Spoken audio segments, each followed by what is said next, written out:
المغرب دايما متقدم على الجميع، مش متقدم بس في المجال الرياضي، ولا متقدم بس في المجال الصناعي، ولا متقدم بس في المجال السياحي. المغرب متقدم على الجميع في أهم نقطة بالنسبة لي، في الأدب والاحترام والأخلاق والقيم والمبادئ واستقبال الضيف والشعب المحترم الجميل.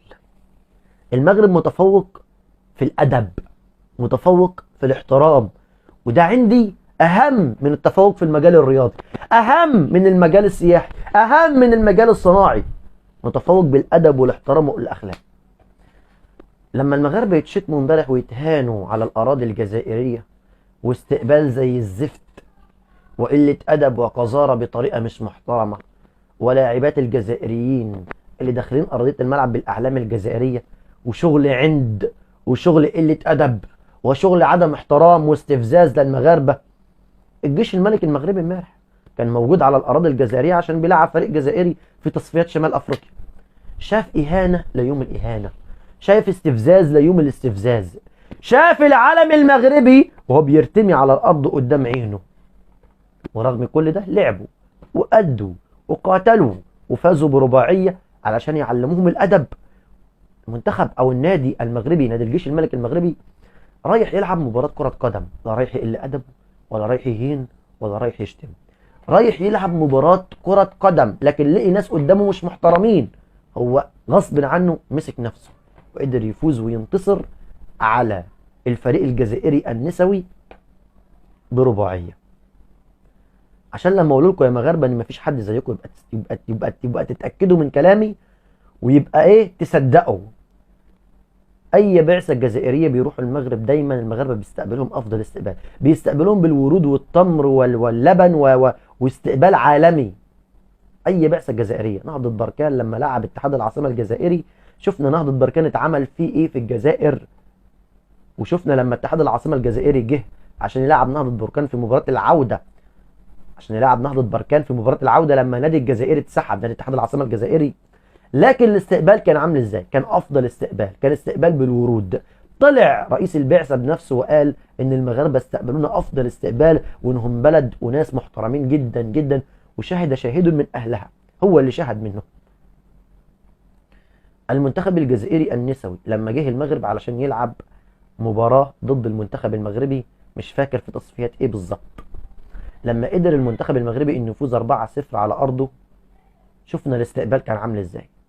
الجزائريين كانوا حاسين ان هم في بلدهم، مش في الجزائر، مش في المغرب، لا في بلدهم، عشان في ادب واحترام واخلاق. لكن لما المنتخب المغربي سافر عشان يلعب مباراة العودة ضد المنتخب الجزائري اللي قدر برضه يكسبهم بنتيجة 4-0 على ارضهم وسط جمهورهم، شفنا استقبال زي الزفت، شفنا معاملة زي الزفت، شفنا شتيمة واهانات والفاظ وقلة ادب. ليه؟ متعرفش ليه. هم بيعملوا فيها رجاله في ارضهم اصلا، يعني في ارضهم بيعملوا فيها ان هم رجاله واقوياء.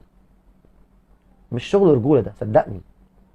انك تشتم اللي انت عامل معاه مشاكل على ارضك مش شغل رجولي، صدقني. انت كده ضعيف، انت كده مفيش اضعف منك.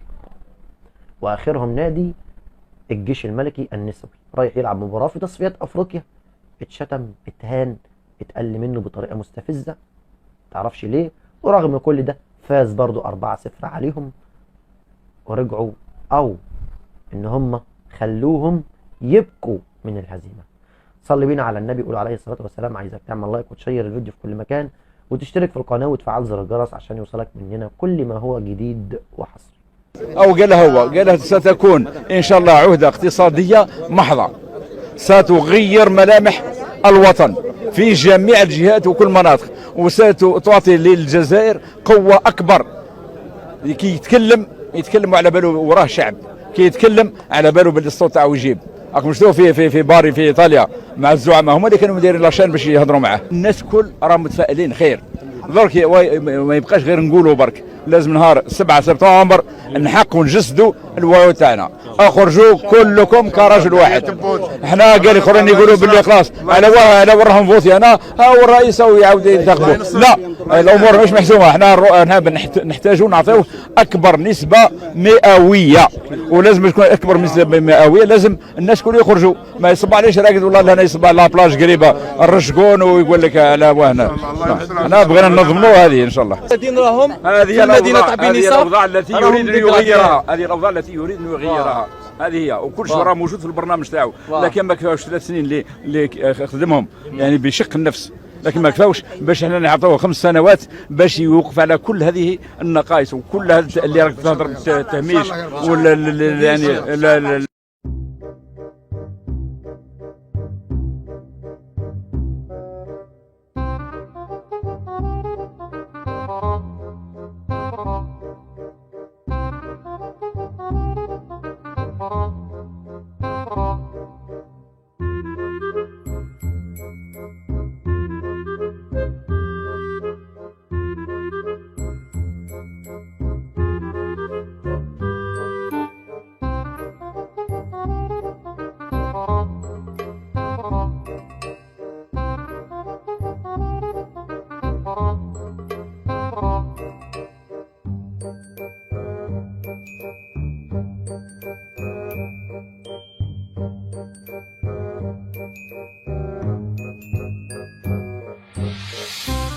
الانتقالات الصيفية الماضية. كرة في العمق، يا سلام، ما زال الخطر فيه تسديد.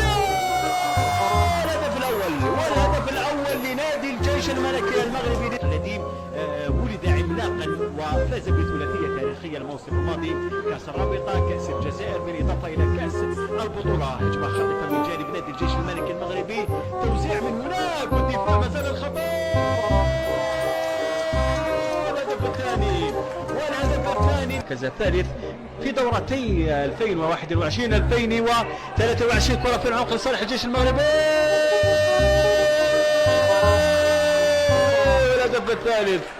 الهدف الثالث والحارسة تكنينت لم تحرك ساكنة.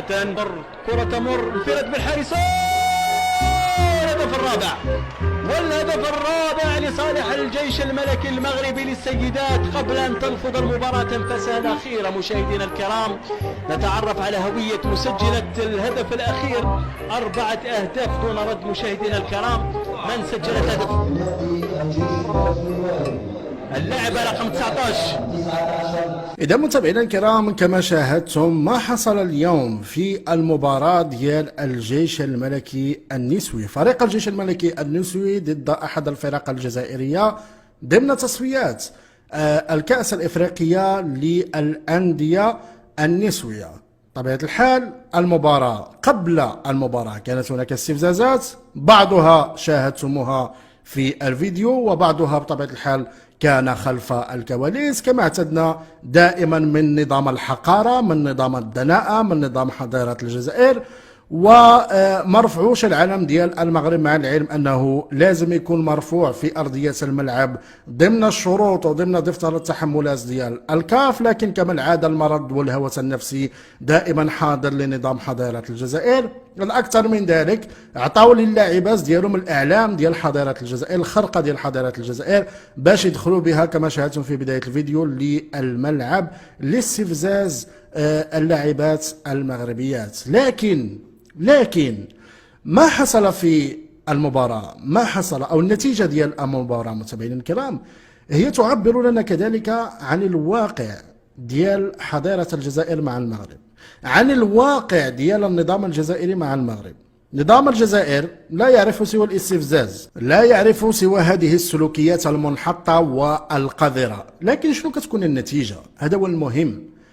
النتيجة تكون دائما خسارة النظام الجزائري كما حدث لهم في هذه المباراة.